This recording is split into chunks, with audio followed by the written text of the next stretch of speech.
Chennai shopping mall Aadi blockbuster KG sale. KG చీరల ప్రారంభ ధర కేవలం 150 రూపాయలు మాత్రమే. కొన్ని ప్రత్యేక చీరలపై రెండవ చీర కేవలం 9 రూపాయలకే సొంతం చేసుకోండి. రాష్ట్ర వ్యాప్తంగా సంచలనం రేపిన షాబాద్ హంతకుడు రాజ్ కుమార్ కోసం పోలీసుల వేట ముమ్మరంగా సాగుతోంది. రంగారెడ్డి జిల్లా తెమ్మాపూర్ రైల్వే స్టేషన్ సమీపంలో చివరిసారి నిందితుడి కదలికలను గుర్తించిన పోలీసులకు ఆ తర్వాత ఆచూకీ చిక్కడం లేదు. ఆత్మహత్య చేసుకోవడానికి రంగారెడ్డి జిల్లా తెమ్మాపూర్ రైల్వే స్టేషన్ సమీపంలో రైలుకు ఎదురుగా వెళ్లినట్లు గుర్తించారు. పట్టాల మీద కొద్దిసేపు నిలబడి రైలు దగ్గరికి రాగానే పక్కకు తప్పుకున్నాడు. అందుకు సంబంధించిన దృశ్యాలు సమీపంలోని సీసీ కెమెరాల్లో రికార్డయ్యాయి. షాబాద్లో వరుస హత్యలు చేసి మారణకాండ సృష్టించిన నిందితుడు రాజ్ కుమార్ క్షణికావేశంలో కాకుండా పక్కా ప్రణాళికతోనే 6గురిని కడతెర్చినట్లు పోలీసుల దర్యాప్తులో తేలింది. ఏ సమయంలో హత్య చేయాలి, పక్కింట్లో ఉండేవారు లేని సమయం, ఇలా అన్ని విషయాలు పక్కాగా తెలుసుకుని నరమేధం సృష్టించినట్లు బయటపడింది. అందులో భాగంగానే నిందితుడు తన సొంత కారుకు బదులు షాద్నగర్కు వెళ్లి సెల్ఫ్ డ్రైవ్ కారు అద్దెకు తెచ్చుకున్నట్లు గుర్తించారు. హత్య తర్వాత పరారయ్యేందుకు, అవసరమైతే మార్గమధ్యలో వదిలేసేందుకు వీలుగా కారు తీసుకున్నట్లు పోలీసులు తెలిపారు. హత్యకు ఉపయోగించిన కత్తిని హైదరాబాద్ లేదా షాద్నగర్లో కొనుగోలు చేసి ఉండొచ్చని అంచనా వేస్తున్నారు.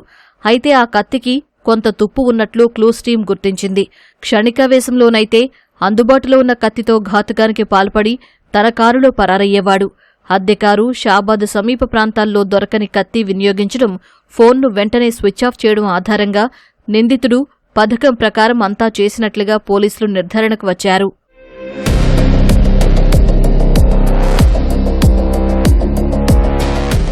ఆ హత్యలపై 2 కేసులు నమోదు చేసిన పోలీసులు పరారీలో ఉన్న నిందితుడు రాజ్ కుమార్ కోసం ముమ్మరంగా గాలిస్తున్నారు.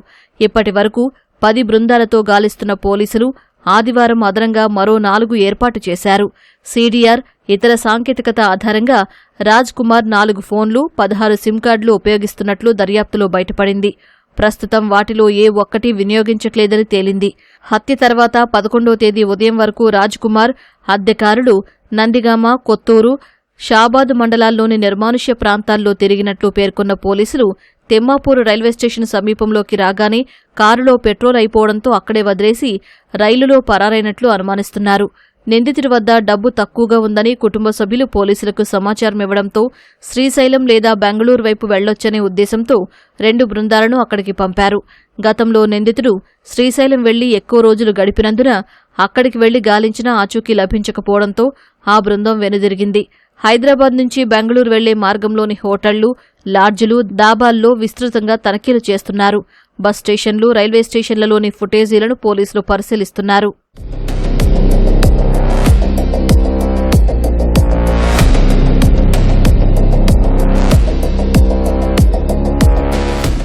కేసులో మృతురాలైన బాలికను షాబాద్ మండలం దైవాలగూడ గ్రామంలోని అఖిల్ చెరువు దగ్గర గొంతు కోశాడు. షాబాద్లోని ఇంట్లో బాలిక తల్లి, నాన్నమ్మను చంపిన తర్వాత 5 కిలోమీటర్ల దూరంలోని చెరువు దగ్గరికి తీసుకెళ్లి ఎందుకు హతమార్చాడన్నది అంతులేని ప్రశ్నగా మిగిలింది. తనతో పాటు రావాలని బాలికను బలవంతం చేసే ప్రయత్నంలో భాగంగా కారులో వెంట తీసుకెళ్లాడని, తిరస్కరించడం వల్లే గొంతు కోసినట్లు అనుమానిస్తున్నారు. రాజ్ కుమార్ తల్లిదండ్రులు, ఇతర కుటుంబ సభ్యులు, సన్నిహితులు అందర్నీ పోలీసులు అదుపులోకి తీసుకుని రహస్యంగా విచారిస్తున్నారు. హత్యకు ముందు గత కొన్ని నెలలుగా నెలకొన్న పరిస్థితులు, రాజ్ కుమార్ నేపథ్యం, మానసిక పరిస్థితి అన్ని విషయాలపైనా లోతుగా ఆరా తీస్తున్నారు. Future city police commissioner Tarun Joshi, Chevella DCP Yogesh Gautam కేసు పురోగతిపై సమీక్షిస్తున్నారు. యోగేష్ గౌతమ్ షాబాద్ పోలీస్ స్టేషన్లో ఉంటూ గాలింపు బృందాలతో సమన్వయం చేసుకుంటున్నారు. గాలింపునకు ఎస్ఓటీ, ఇతర పోలీస్ స్టేషన్ల సిబ్బందిని రంగంలోకి దించారు. షాబాద్ ఠాణా సిబ్బందిపై ఆరోపణలతో పోలీస్ కమిషనర్ ఆ నిర్ణయం తీసుకున్నారు.